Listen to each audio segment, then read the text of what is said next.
यस्तो पनि देखो अपहरण फिरौती यस्ता दुनियाँ कुरा भइराखेका छन्। यस्तो पनि कहीँ गर्नुपर्ने कुरा हो। यो सबै चलखेल गर्ने हो, तर गरे नेतृत्व कहाँ छ? हो दीपक बनाङ्गेलाई मन्त्री बनाउनु हुन्छ भने भोलि उसलाई प्रधानमन्त्री पनि बनाउन सकिन्छ नि त। राइट या रङ भन्ने छ कि यहाँ नेतृत्व छँदै छैन, जे गरे पनि हुन्छ यसले पनि। अहिले म हाम्रै पोलिटिक्सको केही यात्रा हो, प्रधानमन्त्रीले बोलाएको छ, यो ओलीले बोलाएको होइन। तिमीलाई बोलाएको थियो कोरोनाको सम्बन्धी नम्बर 1 एजेन्डामा, किन गएनौ तिमीहरू?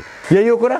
यो के हो यो कुरा? तपाईँहरू मिल्नु भएन भने कि तपाईँहरूको नेक्स्ट इलेक्सनमा दुर्दशा हुनेवाला छ, यो म अहिले प्रिडिक्टै गर्छु। ल डक्टरले पनि आज बोल्यो भने के अर्थ रहन्छ? यिनमा संस्कारै रहन्छ। बाबा केही गर, बाबा केही गरौँ, जनताको लागि केही गरौँ त मरौँ न। आफ्नो पनि अनुहार राम्रो छ हेरौँ कि हामीले के गऱ्यौँ जनतालाई। उनलाई चाहिँ आज आऊ मलाई हेल्प गर, यिनले गर्लान् के गर्लान्? जहिले पनि मिल भन्छौँ, अहिले पनि म भन्छु मिल। म छक्क पनि। नम्बर 2 एजेन्डा थियो कसरी संसद चल्ने भनेर। तिमीहरू वाकआउट गर्दा च्याम्पियन छौ। तिमीहरू संसदबाट भाग्न सक्छौ भनेदेखि ओलीको मिटिङबाट भाग्न सकिहाल्थ्यो। त्यो सही गर्ने त बाबुराम भट्टराई हो भनेदेखि उनले आज कसरी म देशको हितको लागि काम गर्छु कसरी भन्न सक्छन्? यिनलाई खबरदारी गर्नु पर्यो। आँखा छ भनेर कान छ भने त यिनीहरू नसुन्ने होला। यही हो तर ममा पुग्ने। यो त जनताको कुरा हो। मलाई तिम्रो के मतलब? तिमीहरू काटा आफूलाई कि हेर है यत्रो शत्रु आएको छ, सुनामी आएको छ, आज कसरी बोल्नु पर्ने हो? आरोप लगाए शेरबहादुर देउवाले, त्यो बिल्कुलै गलत हो। भ्याक्सिन देशव्यापी देऊ, त्यो आइज तिम्रो काम हो यो। अनि त्यो देख्दा मैले पनि वाह क्या हो यो?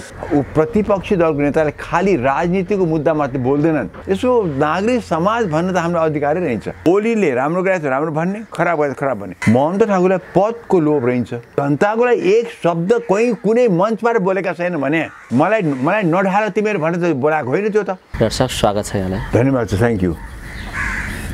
म सिक्छु अहिले। डाक्टर साहब मानिसहरू कोभिडको सङ्क्रमणबाट भटाभट ढलिराखेका छन्, तर ती मानिसहरूप्रति जुन खालको संवेदनशीलता राज्यले राख्नुपर्ने हो त्यो नभएर अहिले सरकार नै ढाल्ने चर्चामा दलहरू अहिले पनि जुटिराखेका छन्। यस्तो अवस्थामा पनि मानिसहरू रोगले ढल्दाखेरि पनि उनीहरूलाई सरकार ढाल्ने र अर्को बन्ने भन्ने कुराकै चर्चा उठिराखेको छ। यो यति गैर जिम्मेदारी होइन यो नागरिक समाजका दृष्टिले हेर्नुपर्दा? यो यसैबाट बुझ्नुहोस् कि हामीले जस्तो त नेता भन्यौँ, जस्टसलाई हामीले भोट गऱ्यौँ, तिनीहरूलाई जनताप्रति कतिको चाहिँ नि संवेदनशीलता रहेछ। साँच्चीकै जनताको लागि हामी गर्छौँ जुन भन्थे, राष्ट्रको लागि हामी गर्छौँ भन्थ्यो, यो त त्यो त एक्चुअली काम गराइमा त्यो त देखिएन नि, पटक्कै देखिएन। आज त एकजुट भएर सारा मुलुक, सबै दलहरू, सबै नेताहरू हामी नेपालको लागि लड्छौँ। मैले माधव नेपाल भनेन, हाम्रो राष्ट्र नेपालको लागि लड्छौँ। कुनै अब झाइझगडा हामी अगाडि बढ्न सक्दैनौँ। झाइझगडा गयो हामी सिद्धियो। जबसम्म कोरोना विरुद्ध जनता भकाभो मर्न छोड्दैनन्, जबसम्म हामी कोरोनामाथि हामी जित्न सक्दैनौँ, तबसम्म हाम्रो यो पोलिटिकल मुद्दाहरू अब केही हुँदैन। हामी राष्ट्रिय मुद्दामा अगाडि बढ्छौँ। राष्ट्रिय मुद्दा भनेको आज कोरोनाको विरुद्ध लडाइँ, ठुलो लडाइँ भएको छ। यसलाई हामीले जित्नुपर्छ। जित्नुको लागि एक हुनु बाहेक अरू हाम्रो उपाय छैन। त्यसरी अब हामी सरकार ढाल्ने भन्ने कुरा होइन, हामी कोरोना ढाल्नेतिर हामी लाग्छौँ। किनभने जनता र राष्ट्रको यसैमा हित छ भने त्यो भन्न पर्ने बेला हो। त्यो भन्ने हिम्मत गर्न पर्ने थियो र त्यो भन्ने दायित्व यिनको थियो, कर्तव्य यिनको थियो जनता र देशप्रति। त त्यो यिनले पटक्कै देखाएनन्। गैर जिम्मेवारीपन देखाए। यो गैर जिम्मेवारीपन त जनताले राम्रोसँग खुब धैर्य यो चाहिँ नबिर्सिदिउन्। जनताले आजको दिनमा कस्ता राजनीतिक दलहरूले, को नेताहरूले कति हामीलाई मद्दत गरे, हामी जनतालाई मद्दत गरे, हामी राष्ट्रलाई मद्दत गरे कोरोनाको लडाइँ विरुद्ध, ती सम्झुन् भोट हाल्दाखेरि। डाक्टर साहब यो बेला प्रमुख प्रतिपक्षी दल नेपाली काङ्ग्रेसका नेता शेरबहादुर देउवाजीले घरमै पत्रकार सम्मेलन गरेर यो जे स्थिति आएको छ यो प्रधानमन्त्रीले गर्दा हो भनेर प्रधानमन्त्रीमाथि आरोप लगाएका छन्। यो आरोप प्रत्यारोप जुन खालको तपाईँले देख्नु भएको छ बाहिर मिडियामा आइराखेको छ, उहाँले जसरी लाउनु भएको छ त्यो कति जायज छ र यो आरोप प्रत्यारोप को विषय हो कि होइन यो अहिलेको कोभिडको विषय? प्रतिपक्षीको दलको नेताको हिसाबले देउवाले बोले, तर देउवाले पनि प्रतिपक्षको नेताले बोल्ने कसरी भन्ने कुरा एकचोटि बेलायतको अहिलेको हालको लेबर पार्टीको चिफले बोले त्यो सुन्नु। उनले कसरी बोल्छन् उनले कसरी कस्तो जिम्मेवारी लिइकन कसरी एकदम तथ्य र सत्य आधारमा बोल्छ त्यो उनले अलिकति सिक्नुपर्छ। तर यो राजनीतिकै विषय बनायो नि त, उनले सत्तालाई आलोचना गर्ने एउटा उपयुक्त समय हो यो भने जस्तो गरेर उनले आलोचना गरेका। त्यही भने प्रतिपक्ष दलको नेताले कसरी बोल्न पर्ने भने प्रतिपक्षी दलको नेताले खालि राजनीतिको मुद्दा मात्रै बोल्दैनन्। उनले आजको दिनको स्थिति के हो, सरकारको राम्रो पक्ष र खराब पक्ष बोल्न सक्छन्, तर डाइरेक्टली जुन किसिमको आरोप लगाए शेरबहादुर देउवाले त्यो बिल्कुलै गलत हो। त्यसै मैले भने अलिकति सिक्न पनि पर्दो रहेछ कि आखिरमा साँच्चै भनौँ भने हाम्रो राजनीतिक दलका नेताहरूले कति एक्चुअली सिकेका छन् पोलिटिक्समा भन्नुहोस् त। सिके जस्तो मलाई लाग्दैन। कुनै कसैको नेताको पछि लागे भए यो पार्टी जोइन गरे त्यति मात्रै हो। त्यसैले सिक्नुपर्छ र उनले जो शेरबहादुर देउवाले जुन लगाए त्यो एक राजनीतिक किसिमको एक किसिमको चाहिँ आरोप लगाए त्यो बिल्कुल गलत हो। यो अहिलेको जुन सुनामी आएको छ हो, यो सुनामी आउनु अलि अगाडि सरकार पुरा सरकार माथि तलसम्म त्यो अलिकति माने सचेत हुन पर्थ्यो कि भारतमा आइसकेको थियो, त्यो सचेत हुनु पर्थ्यो, त्यसको लागि प्रिपेयर्ड हुनु पर्थ्यो। जो हामी नै प्रिपेयर्ड थियौँ, हामीले कति कुरा बोलेका थियौँ, हामीले पहिलेदेखि भने इमिडिएटली भारतसँगको बोर्डर चाहिँ नि आर्मी नै लगाएर चाहिँ नि त्यसलाई चेक गरेर मैले त भनेकै थिएँ। त्यस्तो हामीले भने भ्याक्सिनलाई अर्डर प्लेस गरिहाल। यो त मैले 8-9 महिना अगाडि भनेको अर्डर प्लेस गर। धनी मुलुकले प्लेस गरिसके, भण्डारण गरिसके भ्याक्सिन। यो सबभन्दा महत्त्वपूर्ण कुरा हामीलाई भ्याक्सिन त भनेको थिएँ मैले, त्यो पनि सरकारले गरेन। सो सरकारले चुकेको हो, तर आरोप चाहिँ नि उसैको कारण ओलीको कारण यो भएको हो भन्नु त्यो त सरासर गलत हो, त्यो त गलत हो। डाक्टर साहब, जसरी यो सङ्कट अहिले स्थिति देखा परेको छ, यी दलहरूलाई खबरदारी गर्ने कुरामा नागरिक समाजको तर्फबाट जुन खालको भूमिका हुनुपर्ने हो त्यो भूमिका त पुगेन नि, के कारणले बताइदिनुहोस्? पटक्कै छैन। किनभने तपाईँ देख्नुभयो, तपाईँ नागरिक समाज भन्नुभयो नि, नागरिक समाज भन्ने बित्तिकै अहिले त कस्तो हुन्छ भने कुन पार्टीको नजिकको नागरिक समाज भन्ने कुरा आउँदो रहेछ।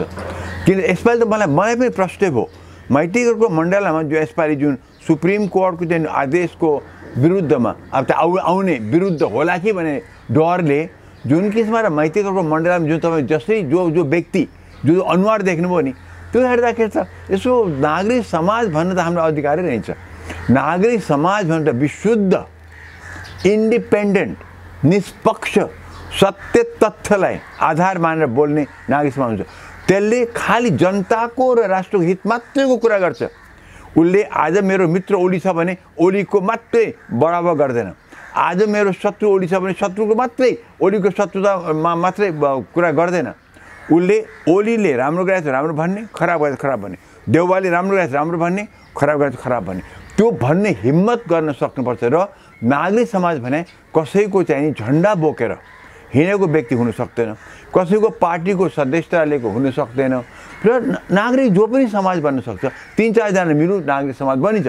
तर त्यसको एउटा केही न केही उसको एउटा विधि हुन्छ।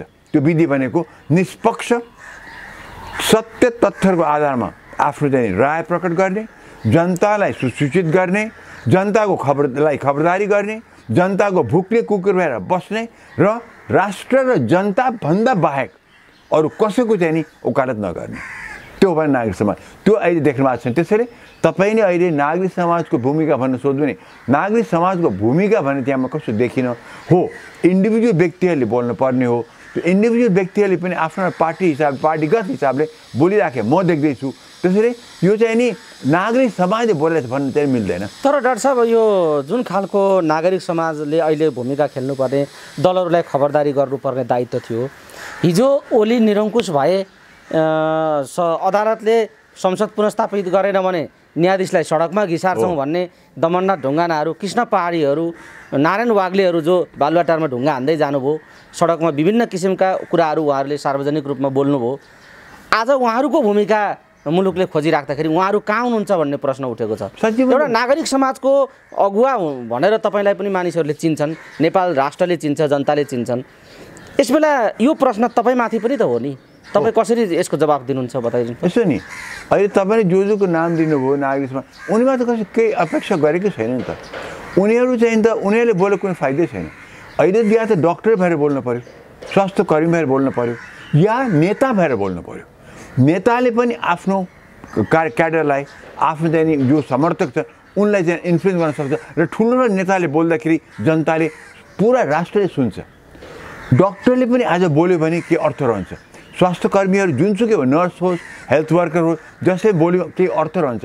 त तपाईँ जुन जुन नाम गर्नुभयो तिनीहरूले बोलेर कुनै पनि अर्थ छैन। सर्वोच्चको न्यायाधीशले संसद पुनर्स्थापित गरिदिएन भने सडकमै हामी तानेर घिसार्छौँ भन्ने मान्छेहरू आज यस्तो सङ्कट हुँदा किन बोल्दैनन् भन्ने एउटा किन बोल्दैन भनेदेखि उनीहरूको त्यो बोल्ने चाहिँ उनीहरूसँग त्यो बोल्ने ज्ञान छैन, त्यो बोल्ने अधिकारै छैन, किन उनीहरूको ज्ञानै छैन। हो उनले यति भन्न सक्छ कि हो बचाउ गर, जनताले आफ्नो चाहिँ नि मर्यादामा बस्नु पर्यो, जनताले मनपरी गर्न भएन, जनता लापरवाही गर्नु भएन, त्यो चाहिँ भन्नुपर्ने हो। त्यो त उनको मुद्दै होइन, उनको मुद्दा प्योर पोलिटिकल मुद्दा थियो नि त। त्यसैमा त सुरुमै भने नि त्यहाँ मैतीघरको मण्डलमा जो अनुहार तपाईँ देख्नुभयो नि ती विशुद्ध राजनीतिक दलका तिनीहरू चाहिँ फ्ल्याग क्यारियर हुन्। त्यसैले उनले बोल्नु नबोल्नु अर्थै रहँदैन। आज त बोल्नु पर्ने इन्डिपेन्डेन्ट मान्छेले बेस्ट त डक्टरहरूले हो। तपाईँ देखिहाल्नुभयो टिभीमा भगवान् कोइरालाले बोलिराखेका छन्, देखिन्छ अनुहार देखिन्छ। त्यहाँ हाम्रो चाहिँ नि डक्टर रेग्मी प्रकाश रेग्मीले बोल्नु भएको छ, टिभीमा म देख्दैछु, एडभर्टाइजमेन्टमा बोलिरहनु भएको छ।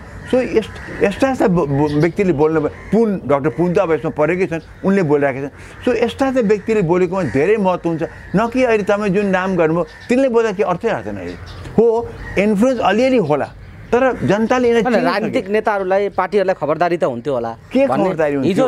आज खबरदारी गर्न सडकमै गएर त्यत्रो विरोध गर्नेहरू आज किन एक शब्द बोल्दैनन्? आज नेताले खबरदारी गर्ने बेला हो। देख्दैन शत्रु ऐतिर छ, देख्दैन इन्डियाको अवस्था, देख्दैनन् चाहिँ नि मुर्दा जलाउने ठाउँमा भारतमा ठाउँ नपाए चाहिँ सडकमा जलाएको देख्दैनन्। यिनलाई खबरदारी गर्नु पर्यो। आँखा छ भनेर कान छ भने त यिनीहरू नसुन्ने होला। आज कसैले नेताले खबरदारी गर्नुपर्ने हो कि हेर है यत्रो शत्रु आएको छ, सुनामी आएको छ, आज कसैले बोल्नुपर्ने हो। डाक्टर साहब यो जीवन र मृत्युको घडी आएको छ, को मानिस कतिखेर मर्छ टुङ्गो छैन, सबै मानिस मृत्यु पर्खेर बसे जस्तो अहिले स्थिति त्यस्तो भएको छ।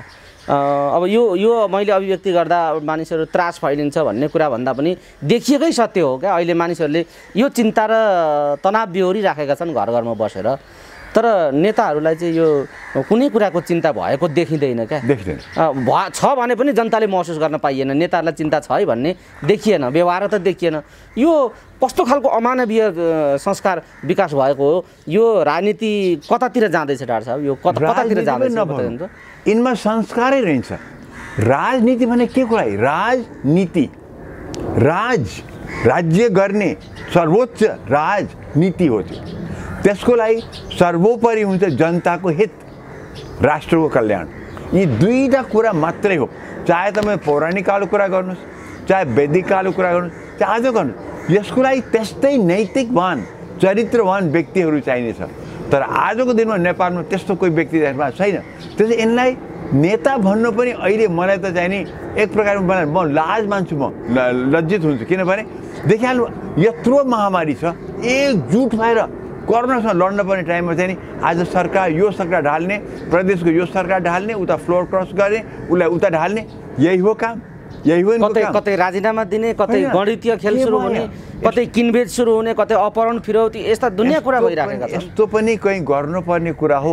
आज यसमध्ये कोही न कोही त मर्छन्, मलाई थाहा छ, यसमध्ये कोही न कोही मर्छन् भने यस्तो पनि देख्यो भारतमा पनि मान्छे बकाबो ढलेर नेताहरू ढलिरहेका छन् भारतमा।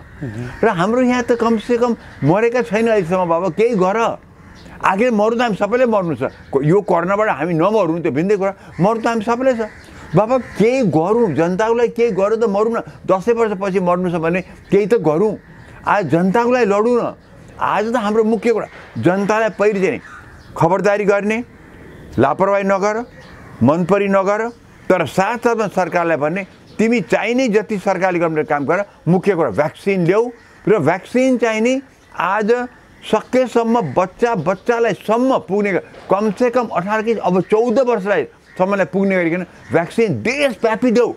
त्यो आइज तिम्रो काम हो यो अहिले। र साथसाथमा रोगी भइसक्या, बिरामी भइसक्यालाई अक्सिजन त हामीसँग रहेछ, औषधि र बेड चाहियो। बाबा टेन्टै बनाऊ। भैँचालोको टाइममा हामी टेन्टमा बसाइन र तपाईँले याद होला यो जब पहिलो इन्फ्लुएन्जा आयो नि 1918 मा, त्यो इन्फ्लुएन्जाको फोटो तपाईँ हेर्नुभयो भने अहिले हस्पिटलमा ठाउँ नभएर टेन्टमा ठुल्ठुला टेन्ट, त्योभन्दा त अक्सिजनको कुरा थिएन, भेन्टिलेटरको कुरा थिएन है, त्यो ठुल्ठुला टेन्टमा हजारौँको सङ्ख्यामा चाहिँ मान्छे राखेका थिए। त्यो पनि उपचारै हो, त्यस बेलाको तत्कालको उपचार, त्यो पनि ठिक थियो। हालमा त अब हामी चाइनाको त गर्न सक्दैनौँ। चाइनाले त 10 दिनमा चाहिँ 10,000को चाहिँ बेड खडा गर्न सक्छ, हस्पिटल खडा गर्न सक्छ। हामी त्यो क्षमता हामीसँग छैन, तर हामीले कमसेकम टेन्टका टेन्ट लगाएर चाहिँ नि हजारौँको सङ्ख्यामा यहाँ बेड हाल्न सक्दैनौँ। त्यो त सकिन्छ नि बाबा, हामी त्यहाँ अक्सिजनको सिलिन्डर पुऱ्याउन सकिन्छ, भेन्टिलेटर नपुग्ला तर चाहिँदैन, अलिअलि अक्सिजन भए पुग्छ। त्यसमा अहिले हामीले बेड दिन सक्ने पर्यो।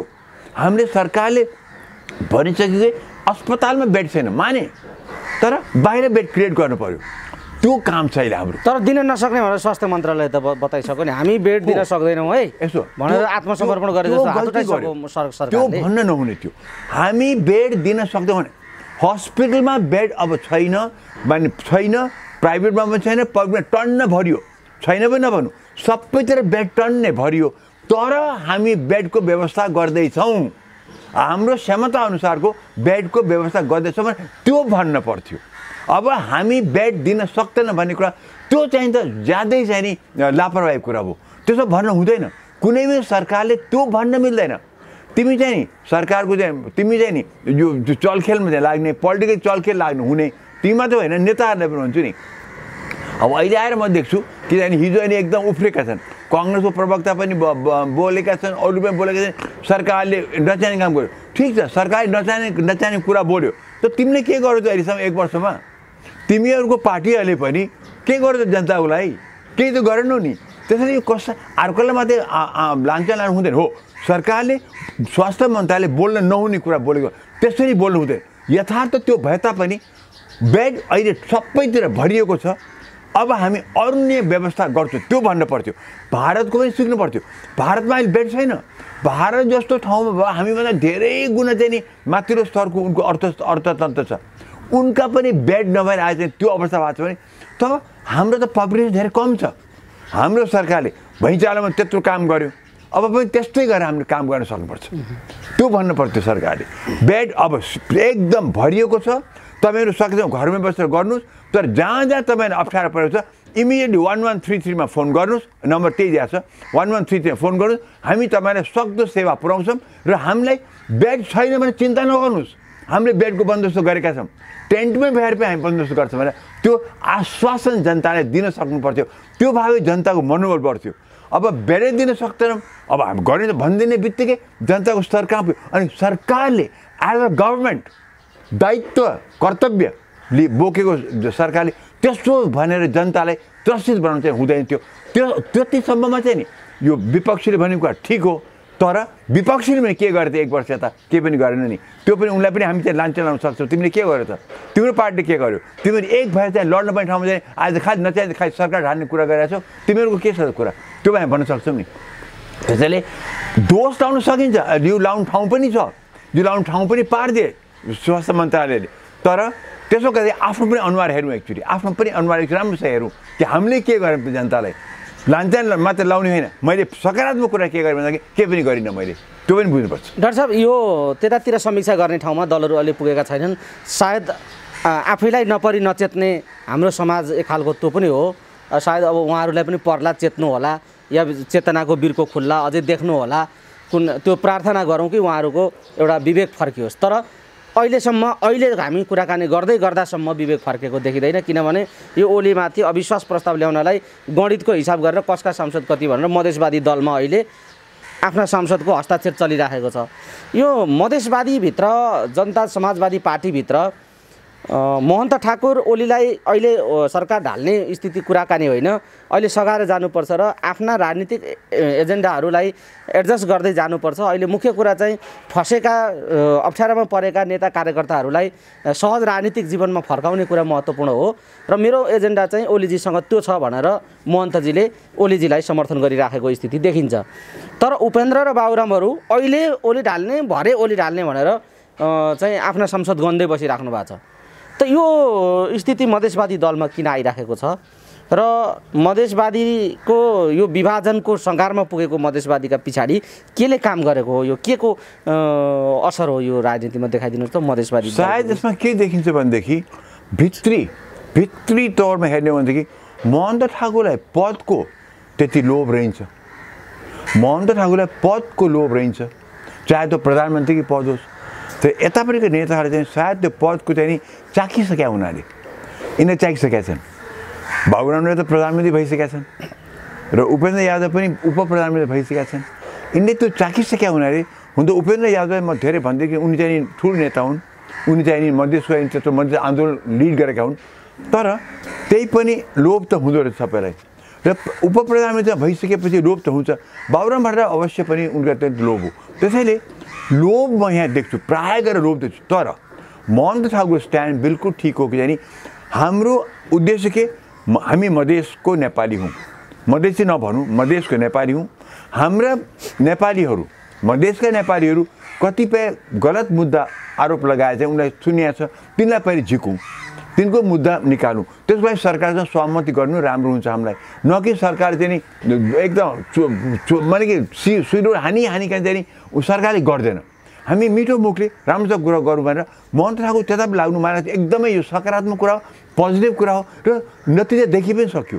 नतिजा सरकारको क्याबिनेटले कतिवटा मुद्दा फिर्ता लियो तर त्यति नै पर्याप्त छैन। यो फर्स्ट स्टेप हो। सेकेन्ड स्टेपमा त त्यही अदालतमा गएर सरकारले मुद्दा फिर्ता ल्याउनुपर्छ। अब त्यो जजहरूले के भन्छन् हेरौँ। तर सरकारले गर्ने कुरा गयो र महन्त ठाकुरले पनि आफ्नो जो आफूलाई समर्थन गरेका थिए, जसको लागि म लड्छु भनेर महन्त ठाकुर गएका थिए मधेसमा, उनको लागि महन्त ठाकुरले र राजेन्द्र महतोले गरे।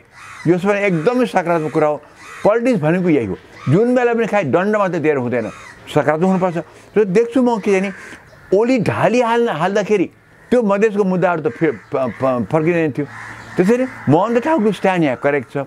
यिनको स्ट्यान्ड चाहिँ नि मैले देखेँ चाहिँ नि मोहर चाहिँ नि ओली ढालु यो भन्दाखेरि त भन्छन् कि चाहिँ लोकतन्त्रको चाहिँ उसले लोकतन्त्र मास्यो यहाँ त्यहाँ भन्छन्। भइगयो, ओलीको पोलिटिकल डिसिसन थियो, गल्ती गर्यो, सुप्रिम कोर्टले बिउजिदिएको छ।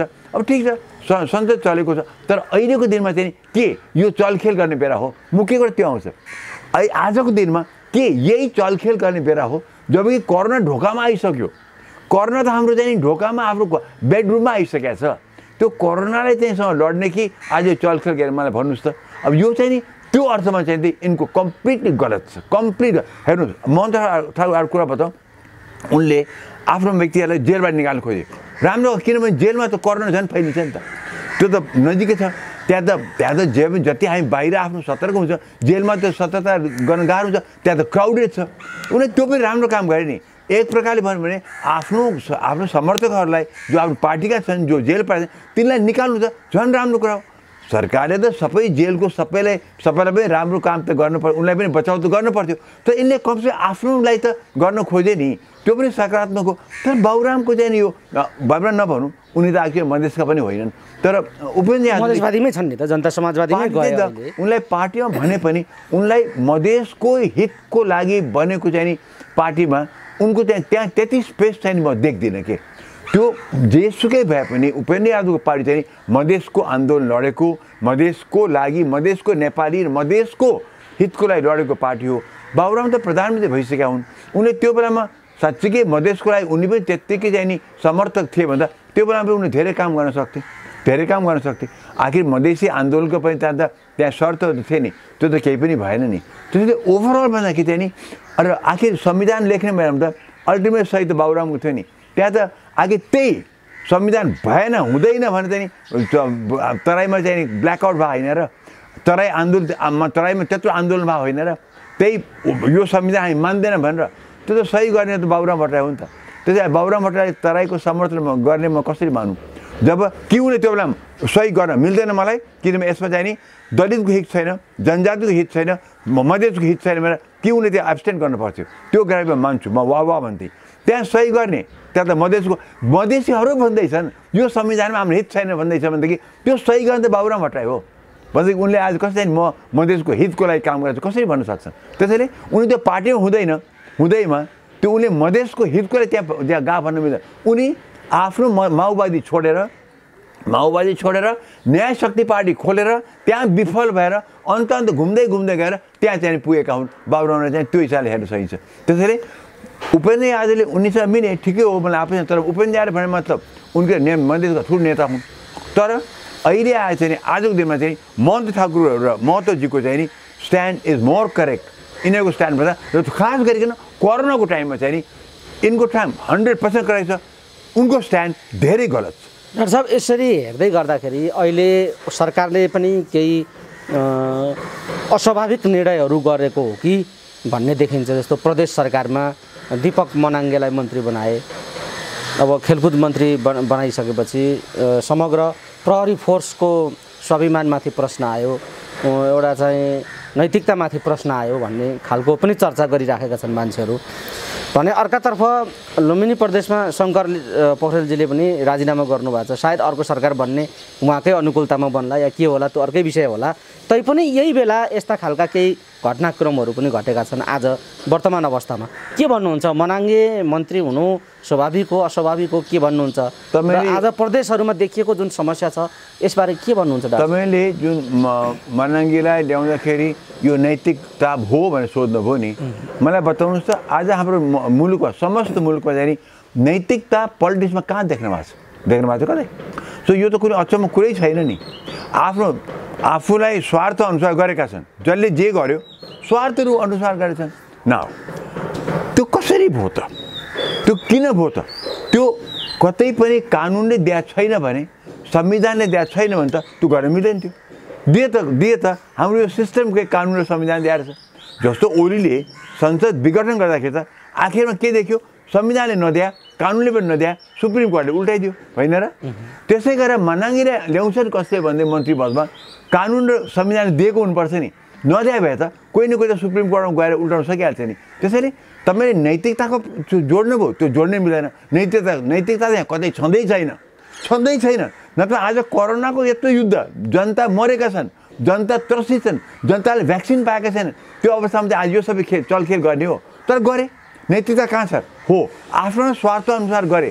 तर यो पनि कुरा छ कि चाहिँ उनले संविधान, न्याय र संविधान र कानुन टेकेर गरेका छन्। अब यो त मेरो सिस्टमकै कमजोरी छ। मेरो यो पार्लियामेन्ट्री सिस्टम अफ डेमोक्रेसी जसले यो संविधान दियो त्यो कच्चा भन्नुपर्छ हामीले। त्यसो हो भनेदेखि त मैले जुन पहिल्यै भनिरहेको छु, यो खालको पार्लियामेन्ट्री सिस्टम डेमोक्रेसी नेपाललाई सुहाउँदैन।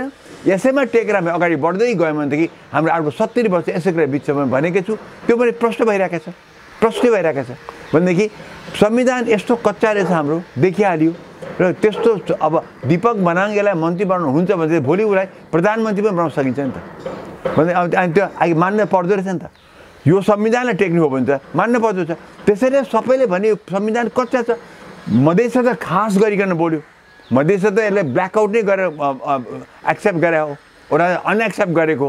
तर अन्य दलित पनि मानेछन्, जनजातिले मानेका छैन, महिलाले मानेका छैन भनेदेखि यो त कच्चा संविधान छ। त्यसैले संविधान अन्तर्गत यसले गर्यो, त कानुन र संविधान दिएको छ, ठिकै भन्नुपर्छ। तर नैतिकता जोड्नुहुन्छ भने त्यो ठिक छैन।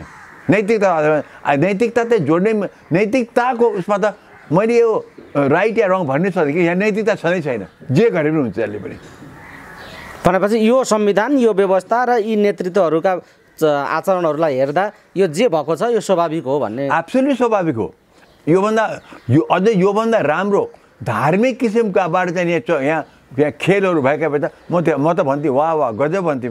म भन्थेँ यति सबै कच्चा संविधान हुँदै पनि हाम्रा नेताहरूले, हाम्रो पोलिटिकल पार्टी कति राम्रो काम गरे भनेर म त्यो भन्थेँ। तर विचार गर्नु छ, हाम्रै पुराणमा वेद व्यासले त्यता कामहरू गरे, त्यता काम गरे। आखिरमा उनले के भने, मैले सबै पुराण सबै यो लेखेँ सबै त गरेँ, तर आखिरमा देखेँ जनताको हित गर त्यो धर्म हो, जनताको अहित गर त्यो अधर्म हो। आज कुन चाहिँ नि पार्टी र कुन चाहिँ नेताले जनताको हित गरे कोरोनाको सम्बन्ध लिकन? अनि के तपाईँ भन्नुहोस्, हाम्रो त परम्परा नै त्यही छ कि अनि यिनी कसैले पनि जनताको हित गर्ने आएनन्। जनताको हित नगर्ने हो भनेदेखि त अनि के चाहिँ यिनलाई म धार्मिक कसै भनौँ, र यिनले यी अधर्मै हो भनेदेखि अधर्मले धर्मको काम गरेको छैन, नैतिकता कहाँबाट आउँछ? प्रश्न आउँदैन। अब समग्र राजनीतिको गन्जागोल यस्तो छ, स्वास्थ्य सङ्कटको स्थिति अहिले हामी सबैले देखिराखेकै छौँ, बिहोरिराखेकै छौँ। यस बेला नागरिकहरूले सुरक्षाका निम्ति के विधि चाहिँ महत्त्वपूर्ण छ, अपनाउनु पर्छ, के अपनाउनु अनिवार्य छ भन्ने कुरा अलिकति राखिदिनु। डाक्टर साहबले भनिराख्नु भएकै छ, तैपनि फेरि दोहोऱ्याउँ कि मानिसहरू। मैले अहिले पनि हालमा कहाँ सानो ठुलो जात्रा भइरहेका छन्, म त्यहाँ पनि किन भिडभाड गरेको बाबा? हाम्रो धर्म हाम्रो संस्कृति बचाउनु छ मलाई, किनभने हाम्रो धर्म र संस्कृतिमाथि भयङ्कर आक्रमण भएको छ विदेशीहरूबाट, बाहिरी धर्महरूबाट, विधर्मीहरूबाट भयङ्कर आक्रमण भएको छ। आज मात्र होइन, वर्षौँदेखि भइरहेको छ। त्यो धर्म संस्कृति बचाउनु त मेरो पनि तपाईँको पनि सबैको हाम्रो दायित्व चाहिँ हो। त धर्म बचाउनु भन्ने कुरा लिएर चाहिँ नि जात्रै चाहिँ नि गर्न पर्दैन, जात्रा नै गरेर भिडभाडकै चाहिँ हामीले गर्न पर्दैन। हामीले रीति पुऱ्याउँ र म अब हाम्रो के भने वैशाखदेखि त पूजा जात्रा मुलुकभरि हुन्छ। हिजो मैले देखेँ महोत्तरीको, हिजो मैले टिभीमा महोत्तरीको कुन चाहिँ नि पर्व रहेछ, देवीको पर्व रहेछ, के भने त्यहाँ पुजारीले भनेदेखि हामीले त यहाँ केही पनि नगर्ने भनेका थियौँ, तर यस्तो भिड आयो कि हामी मन्दिर खोल्नु पऱ्यो। र त्यहाँ टिभीदेखि यस्तो भिड छ, बास छैन, कसैको छैन, 5-6 जनाको छ होला, यस्तो भिड छ कल्पनै गर्न नसक्ने छ। हेर्नुहोस् त, हजारौँको सङ्ख्यामा छ। अनि त्यो देख्दा मैले पनि वाह क्या हो यो भिड। मेरो श्रीमतीले, म त छोड्नु, म डक्टर मान्छे, श्रीमतीले भने बाप रे बाप यो त कोरोना फैलिन्छ। अब यही हो, यस्तो काम गर्न भएन बाबा, त्यस्तो रोक्नु पनि पर्यो सरकारले। होला कि चाहिँ पछि इलेक्सन आउँछ, इलेक्सनमा तिमीले यो गरे बाबा तिमीलाई नेगेटिभ भोट आउला, माने त जनता त बचाउनु पर्यो नि। कराई गर्ने ठाउँमा कराई पनि गर्नु पर्यो। हो, धर्म संस्कृति बचाऊ, तर यस्तो खालको भिडभाड जात्रा चाहिँ नगर। हाम्रो चलन चल्तीमा सातो शब्द छ नि, के जात्रा गरे भन्छ हामीहरू होइन र। हाम्रो चलन चल्तीमा जे पनि कुनै यस्तै अचम्म के गरे भनेदेखि कस्तो जात्रा गरे फलाने भन्छ भन्दैन। अहिले भन्छ हाम्रै पोलिटिक्सको केही जात्रा हो यो भन्छ भन्दैन। त्यो जात्रा जात्रा नगरौँ हामीहरू। धर्म संस्कृति बचाउने जे छ हो, त्यहाँका ठुला त्यहाँनि धर्मगुरुहरूसँग, त्यो पर्व खालको पुजारी धर्मगुरुहरू, त्यहाँका इलेक्टेड रिप्रेजेन्टेटिभहरूसँग बसौँ, सरकारले बसुन्, कुरा गरौँ बाबा। धर्म संस्कृति भने कस्तो हुन्छ भनेदेखि कुनै धर्मको जुन जसलाई हामी श्रुति भन्छौँ नि, त्यो चेन्ज गर्न मिल्दैन, तर जुन स्मृतिको पार्ट छ नि त्यो चेन्ज हुन्छ, चेन्ज गर्नुपर्छ। जस्तो भन्नु, पहिले बाहुनहरूले धोती नपहिरिकन भान्सामा भात खान मिल्दैन थियो, त्यो चेन्ज भयो नि। तर त्यसले भन्दैमा मेरो हिन्दू धर्म के आँच आएको छैन, किन हिन्दू धर्मको जुन वेदको 4 वाक्य छ जहाँको त्यही छ, अहम ब्रह्मास्मि जहाँको त्यही छ, अयमात्मा ब्रह्म जहाँको त्यही छ, तत्त्वमसि जहाँको त्यही छ, प्रज्ञान ब्रह्म जहाँको त्यही छ। तर म धोती नपहिरिकन भात खान्छु। मेरो धर्ममा श्रुति, त्यो खम्बा, पिलर, जगमा के आँच आउँदैन। त्यस्तै गरी अब हामीले यो बुझ्नु पऱ्यो, यत्रो महामारी जुन आएको छ, यत्रो डरलाग्दो अवस्था छ, जनता बचाउँ अनि हाम्रो सबै त जात्रा पनि बच्छ। तर जनता मऱ्यो भनेदेखि संस्कृति धर्मको के अर्थ हुन्छ? हामी यसको लागि अहिले जनताले प्लिज, सबभन्दा ठुलो चुनौती मैले देखेँ अहिले, सबैलाई थाहा छ मास्क लगाउने, सबैलाई थाहा छ हात धुने, सबैलाई थाहा छ दूरी मेन्टेन गर्ने। कहाँ थाहा हुँदो रहेछ भने त्यहाँ जहाँ चाहिँ जात्रा र पर्व हुन्छ त्यहाँ चाहिँ हुर्र भन्छ आइँदो रहेछ, त्यो चाहिँ नि गर्न भएन।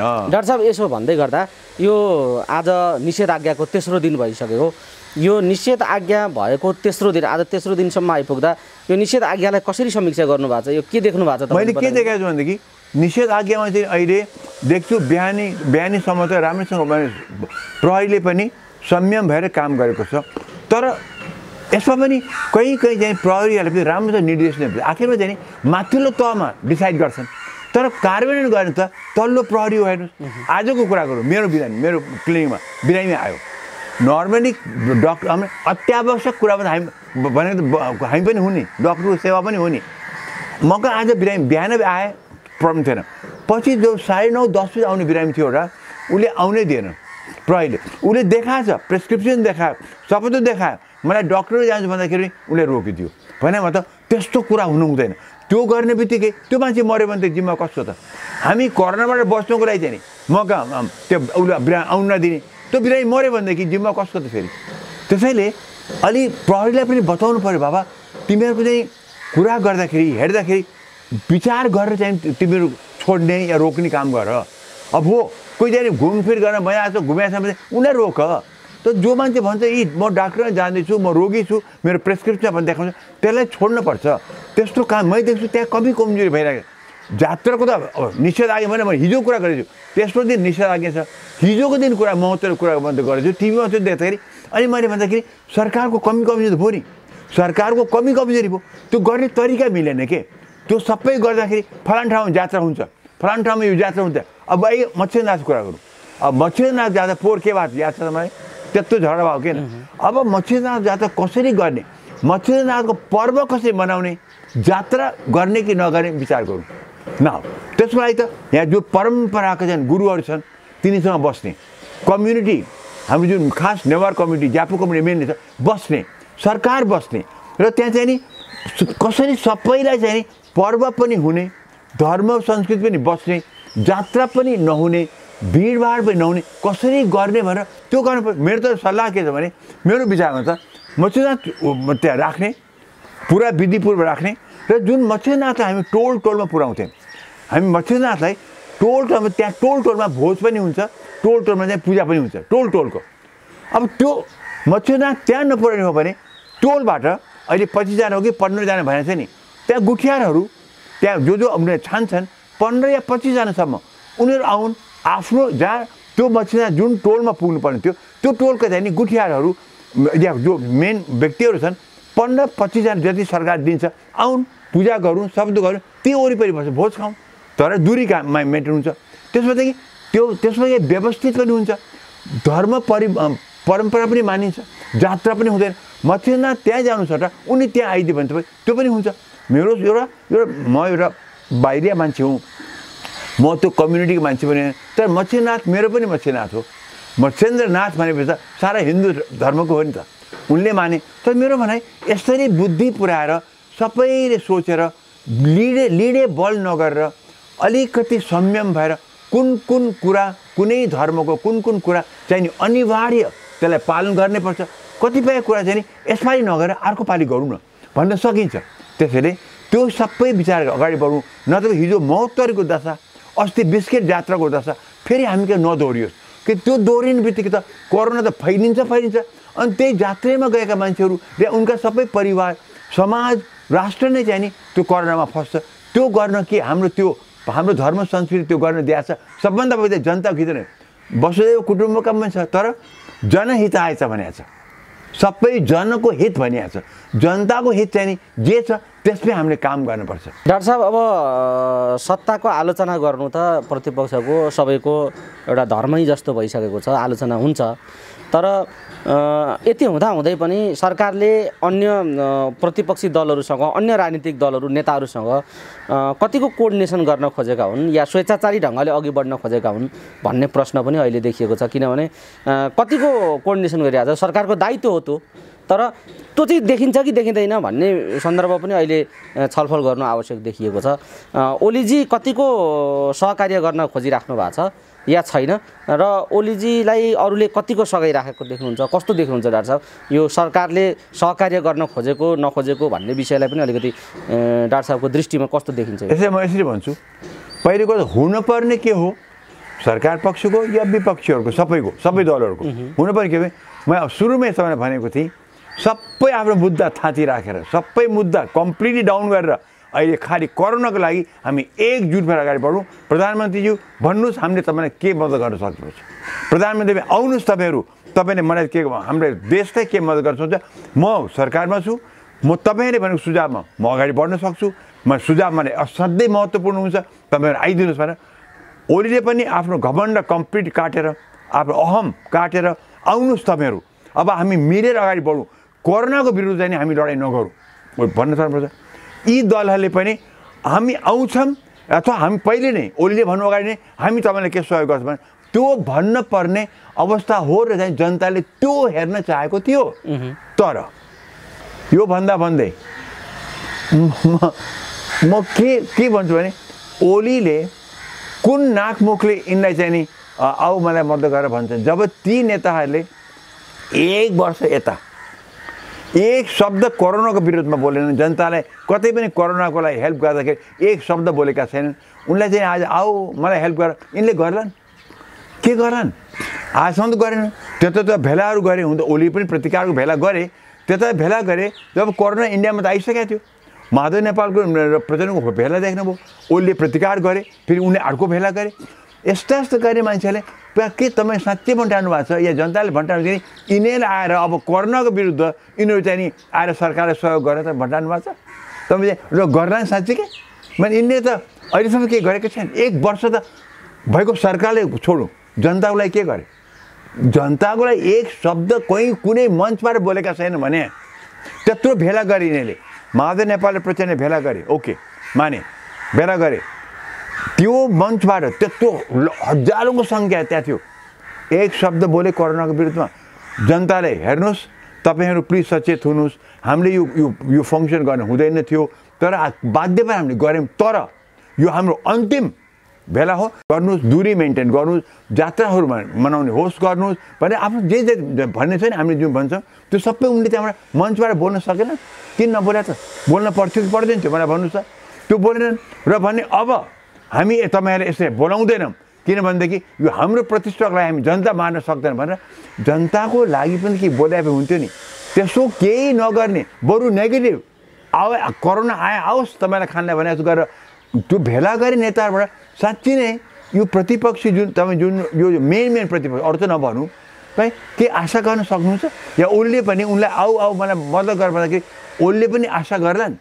अब हामी त जनता त चाहन्छ कि मिल, जहिले पनि मिल भन्छौँ, अहिले पनि म भन्छु मिल, तर भने शङ्का त मलाई के छ, के मिल्छौ गऱ्यौ कि तिमीहरू अहिलेसम्म? आशा के गर्ने तिमीहरू त?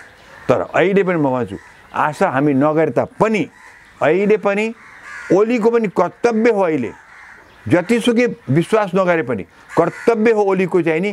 ल तपाईँहरू आउनुहोस्, प्लिज आउनुहोस्, प्लिज भन्नुपर्छ, दया गरेर आउनुहोस्, हामी एक भएर कोरोनाको विरुद्ध लागौँ। अहिले हाम्रो सबै मुद्दा अहिले डाउन राखौँ। म यसको मतलब तपाईँले मलाई नढाल्नुहोस् भने मैले होइन, पछि ढाल्नुहोस्, अहिले जनतालाई बचाउँ, अहिले जनतालाई ढल्नबाट बचाउँ, पछि मलाई ढाल्नुहोस्, मलाई आपत्ति छैन, तर आज चाहिँ नि जनता ढल्नबाट हामी जनतालाई बचाउँ त्यो भन्नु पर्थ्यो। उनीहरूले पनि ओलीजी ठिक छ, तपाईँको ठिक हो, हामी एकदम सहयोग गर्न आउँछौँ, अहिले हामी कुनै चलखेल गर्दैनौँ, अहिले पोलिटिक्स भने पछाडि जान्छ, अब कोरोनाको विरुद्ध लडाइँ हो, हामी आयौँ भनेर यसरी हामी त्यो देख्यो भने त जनता गदगद हुन्थ्यो। तर डाक्टर साहब ओलीले बोलाएका बैठकमै नजाने भन्ने खालका समाचारहरू पनि बाहिर आइराखेका छन्। बालुवाटारमा प्रचण्ड, माधव नेपालहरू, अरू नेताहरू, उपेन्द्र बाबुरामहरूलाई बोलाउँदाखेरि पनि नजाने, ओलीसँग भेटै नगर्ने भन्ने खालको समाचारहरू पनि बाहिर आएका छन्। भनेपछि त डाक्टर साहबले भनेको जस्तो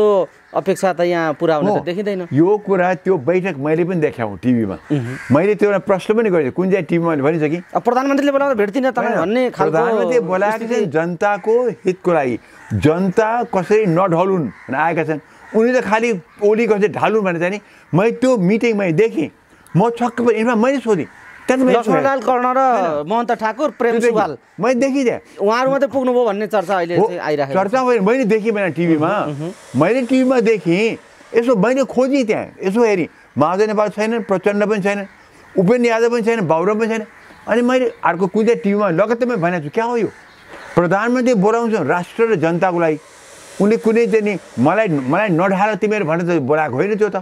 उनले त राष्ट्र जनतालाई एजेन्डा नम्बर 1 थियो कोरोनाको थियो, त्यहाँ एजेन्डा नम्बर 1 कोरोना थियो, नम्बर 2 एजेन्डा थियो कसरी संसद चल्ने भनेर, हो क्या त?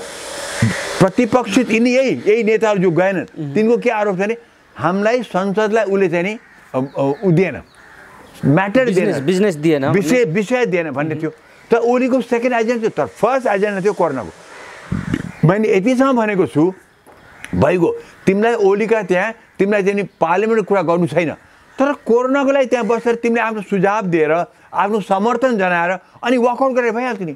तिमीहरू वर्कआउट गर्दा च्याम्पियन छौ। आगे संसद यसपालि पहिलो दिन बस्ने बित्तिकै जुन अध्यादेश तिमीहरू बहस गर्नु पर्थ्यो त्यहाँबाट तिमीहरू वर्कआउट गरेर भागेका हो। तिमीहरू संसदबाट भाग्न सक्छौ भनेदेखि ओलीको मिटिङबाट भाग्न सकिहाल्थ्यो। एकचोटि कोरोनाको एजेन्डा नम्बर 1 आफ्नो चाहिँ पुरा भोइस दिएर समर्थन जनाएर कोरोनाको लागि दिएर अनि ओलीजी अब नेक्स्टमा चाहिँ हामी तपाईँ समर्थन साइडमा वर्कआउट गरेर भइहाल्थ्यो। आखिरमा समर्थन 100% दिनु पर्दैन, कोरोनाको लागि समर्थन देऊ, अरूलाई नदेऊ। तर त्यो पनि गर्न नसक्ने, त्यो के यो तङ्तर ममा हो। यो अझ यो घडीमा बजेट नै आउन नसक्ने हो कि भन्ने अर्को समस्या पनि देखिएको छ डाक्टर साहब। अब सभामुखले साथ नदिए अध्यादेश मार्फत बजेट ल्याउनु पर्ने स्थितिमा सरकार पुग्छ भन्ने चर्चा पनि अहिले उठेको छ। यसलाई के भन्नुहुन्छ? तङ्तर ममामा पुग्ने यो त जनताको कुरा हो। मलाई तिम्रो के मतलब? तिमीहरू काटा आफूलाई, तर जनताको हितको लागि तिमीहरू यो गर्ने, त्यहाँ तिम्रो कर्तव्य चाहिँ आउने। प्रधानमन्त्रीले बोलाएको छ, यो ओलीले बोलाएको होइन। प्रधानले बोलाएको छ कसको लागि? राष्ट्र र जनताको लागि। यो तिम्रो उनको पार्टीको लागि बोलाएको थिएन। प्रधानमन्त्रीले राष्ट्र र जनताको हितको लागि तिमीलाई बोलाएको थियो। कोरोनाको सम्बन्धी नम्बर 1 एजेन्डामा किन गएनौ तिमीहरू किन गएनौ त्यहाँ? जनता हाम्रो चाहिँ हाम्रो ऋषि धर्मको भाषामा चाहिँ जनता जान्न चाहन्छन्। बताउनुहोस् किन आउनु भएन? ओलीसँग झगडा त हामी आएन, ओलीसँग झगडा थियो, प्रधानमन्त्रीसँग बोलाएको त। राष्ट्रको प्रधानमन्त्री हो, तिमीहरू पनि कोही प्रधानमन्त्री भइसकेका छौ। प्रधानमन्त्री गरिमा राख्नुपर्छ पर्दैन? प्रधान भइगयो, गरिमा राखेन भने जनताको चाहिँ नि हित राख्नुपर्छ पर्दैन? साथमा जनताको हित, जनता ढल्छ भनेर प्रधानमन्त्री बोलाउने, तिमीहरू जनता ढाले ढालोस् भन्ने जाने? यही हो कुरा। यो के हो यो कुरा? त्यसैले यो तिक्तपन छोड्नुहोस् तपाईँहरू, फेरि आउनुहोस् र मिल्नुहोस्। म भन्छु कोरोनाको लागि तपाईँहरू मिल्नु भएन भनेदेखि तपाईँहरूको नेक्स्ट इलेक्सनमा दुर्दशा हुनेवाला छ। यो म अहिले प्रिडिक्टै गर्छु ल। हस् डाक्टर साहब, अनि यो दलहरूका नेताहरूलाई जुन खालको खबरदारी सहितको एउटा आफ्नो विचार राखिदिनु भयो, यो महत्त्वपूर्ण विचार र यो महत्त्वपूर्ण समयका लागि यहाँलाई धेरै धेरै धन्यवाद दिन चाहन्छु। धन्यवाद छ, थ्याङ्क यू।